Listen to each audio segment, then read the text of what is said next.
Hi, this is Christy with Guidepost to Wellness. Welcome back to our repeat folks, and welcome to anybody that's new to the channel. On this channel, we focus on anything and everything that has to do with wellness.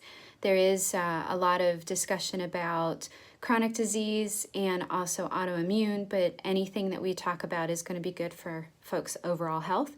And today what we're going to talk about is think about your drink.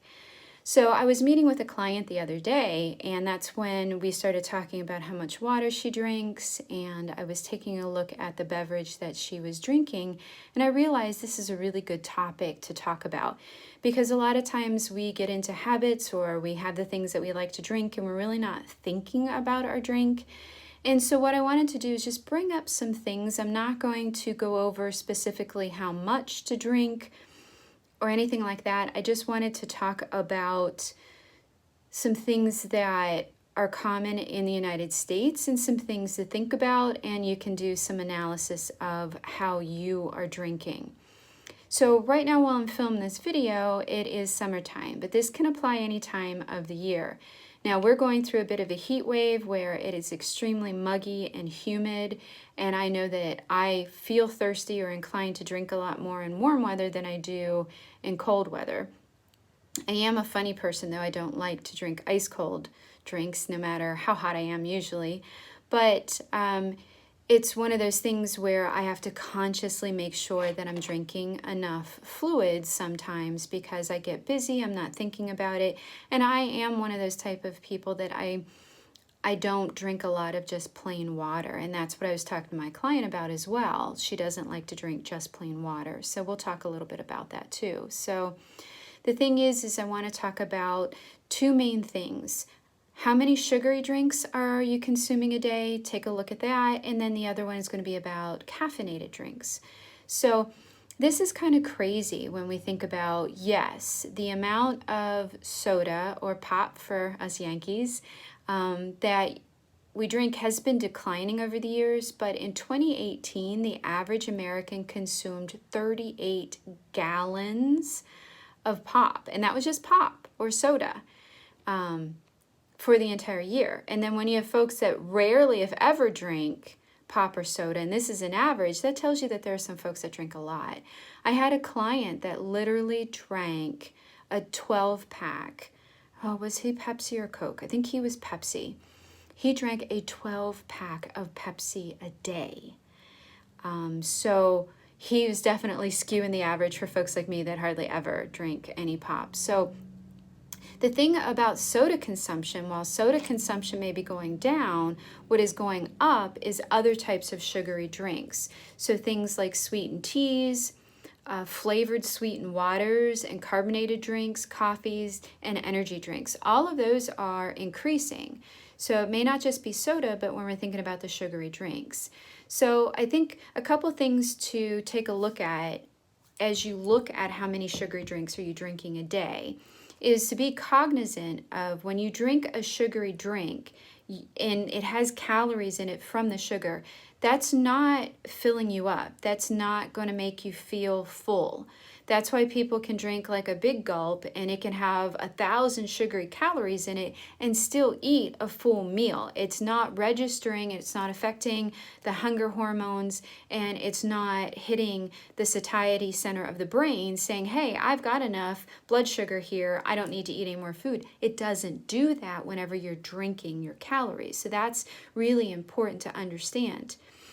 When we talk about sugar, and I'm going to do some more presentations on sugar too, sugar is a leading cause of inflammation. And when we have systemic inflammation, that paves the way for more serious diseases. And they've done large scale studies that have shown just one can of pop or soda, a 12-ounce can, not the 20-ounce or the big gulps or things like that. Just one can a day can raise the risk of a heart attack for men by 20%. That's significant. That's just one can. So folks like my client that was drinking 12 a day, he was filling himself with systemic inflammation. One can of soda a day for kids can increase their risk of obesity by 60%. And when we look at obesity statistics in the United States, that's not a good thing. And I remember, yes, I just turned 50, did a video on that. So it's been a while. When I was in high school, The pop machines that were there were by the gymnasium. They were only like working and unlocked and available during sporting events. They were not available for kids to just go up and get a pop anytime like some schools are now. So that definitely is a difference nowadays. Another study shows that 1 or 2 cans a day can increase the risk of type 2 diabetes by 26%. And that's again because there is so much sugar in the drinks, far more added sugar, and generally most sodas are made with high fructose corn syrup or a fructose base, which is metabolized differently. Again, I've got a whole other set on sweeteners and things that I'm going to talk about in some future videos. So I just wanted to talk a little bit about thinking about how many sugary drinks are you drinking, whether it's sweet tea down here in the South, whether it's sweetened lemonades, fruit drinks, or just fruit juices, anything like that. Think about the amount of sugar that's in them. Another thing to think about is really the effects of sugar on the pancreas, because the pancreas is what helps metabolize fructose. It creates the enzymes for that. It is also responsible for insulin, and there have been studies that have shown that just 2+ pops a week, sodas again a week, can increase the risk of pancreatic cancer by 87%.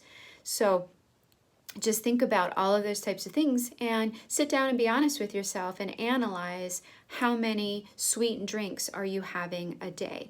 Even your morning coffee, your sweet tea, all of that, and think about that.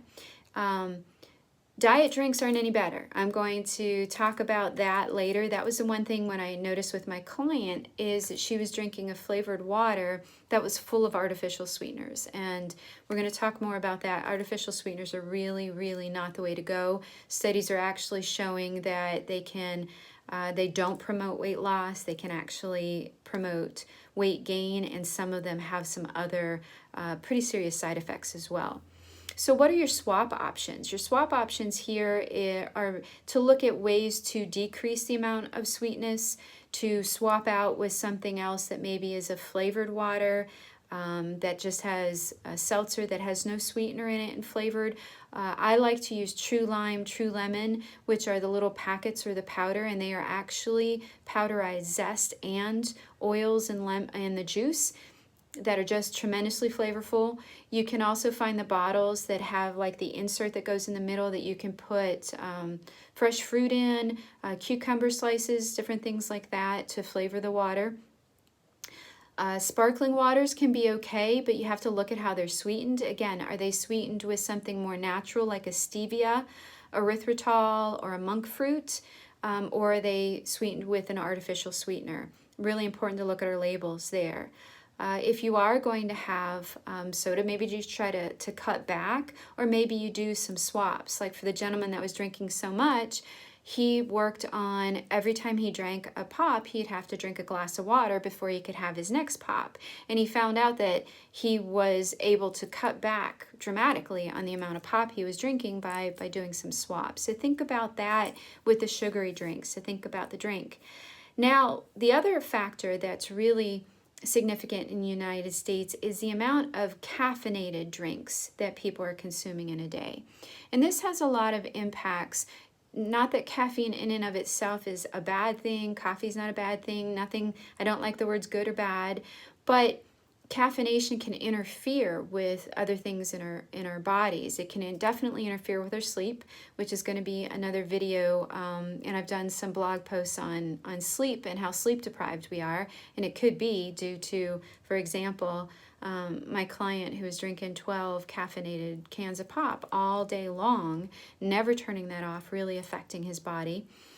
Coffee consumption has gone up over the last several years, and when you just walk into any type of convenience store, the choices are just staggering of all of the different caffeinated types of drinks.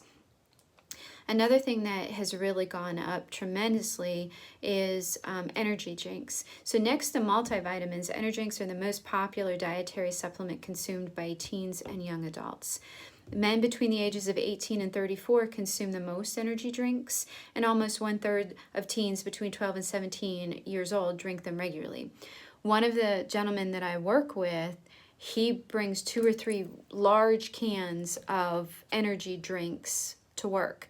And I realize that some of the things in the energy drinks, like perhaps the B vitamins and some other things, may in and of themselves not be bad for you, but the large amount that's being consumed, the fact that there are other forms of caffeine like guarana and other things that can increase your energy level, which I know can help for your mental fatigue and things like that, like ginseng and taurine, but those can have a negative effect on the body. And just again, looking at those labels and seeing all those things that are in this drink and drinking so many of them a day can have a significant impact. So I would like you to think about the amount of caffeinated drinks that you drink a day. So for me, I generally drink 2 cups of coffee in the morning, and then I will do some type of tea most of the time. I love tea. I actually have to watch myself in the wintertime because I drink even more hot tea. I have to make sure it's herbal, but I usually drink a black or a green tea type of mix.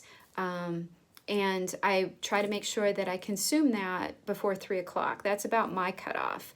Because the thing with caffeine is it can really affect your body's ability to slow down and get ready for sleep.